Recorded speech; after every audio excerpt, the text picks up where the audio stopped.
सामाजिक सञ्जालका पाना मै पनि तताउनौ भ्युज कसरी बढाउनु भयो अब तमलाई बताउनौ भ्युज कसरी बढाउनु भयो अब तमलाई बताउनौ। सबैजनामा नमस्कार। अचेल सामाजिक सञ्जाल नचलाउने मान्छे प्राय कमै होला। सबैजना सामाजिक सञ्जालसित जोडिरहेछ। कोही टिकटक चलाला, कोही फेसबुक चलाला, कोही युट्युब चलाला, कोही इन्स्टाग्राम चलाला, जी चलाएले सामाजिक सञ्जालसित जोडिरहेछ। सामाजिक सञ्जालमा सबैले भिडियो पोस्ट गर्छ तर भ्युज नै आउन। अधिकांशको गुनासो के छ भनेपछिमा भिडियो पोस्ट गरिसके पश्चात 2-3 घण्टा बितन जाले 1000 भ्युज क्रस नै जना भन्ने किसिमको गुनासो अधिकांशले गर्दान। भ्युज के नै हुने रे अन्त यो बारेमा नानी जानकारी म तमलाई गराउन ध्यान दिएर सुन दिया। तमले भिडियो पोस्ट गरिसके पश्चात भ्युज उना कि न्युति तय कि ताला चाबी तमरै हातमा छ। कसैले के गर्दैन आइसक्दो तयमा।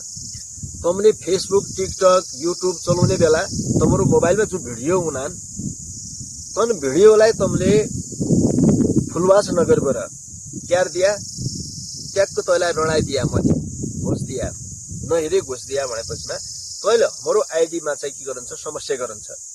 समस्या के गरन्छ भनेपछिमा जो मान्छे भिडियो राख्छन् उनलाई भ्युसित मतलब नै हुनु उनलाई त त्यो आवश्यक के नै थियो पुरा हेर्नु पर्यो भन्ने। तर जो अलिकति कन्टेन्ट क्रिएट गरेर चाहिँ आफ्नो मेहनतको के पारिश्रमिकले देखे आइडिया हुन्थ्यो फेसबुकहरु टिकटकहरुबाट भन्ने जो सोचमा छ मोनेटाइज गर्ने योजनामा छ उनीहरुले चाहिँ आइडीमा विशेष ध्यान दिनुपर्ने हुन्छ। जसो तमनले के आद्य भनेपछिमा जुलै तुम्हारा मोबाइलमा भिडियो हुनान तन भिडियोलाई चाहिँ फुल वाच गरेर मात्रै रडाउने।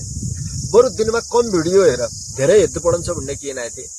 50 भिडियो हेर्दैमा 10 भिडियो हेर तर के गर फुल वाच गरेर के गर अनि लाइक गर अनि कमेन्ट गर निको लागन्छ शेयर गर कपी लिंक गर हैन। त्यो गर्यो भनेपछि के हुने रहेछ भनेपछि हाम्रो आइडी चाहिँ सामाजिक सञ्जाल फेसबुक टिकटक युट्युब का नजरमा चाहिँ यो चाहिँ व्यक्ति ठीक छ भन्ने किसिमको उको नजर जने रहेछ के। अनि उले हाम्रो भिडियोलाई के गर्दै भयो त हाम्रो भिडियोलाई धेरै भन्दा धेरै मान्छेका चाहिँ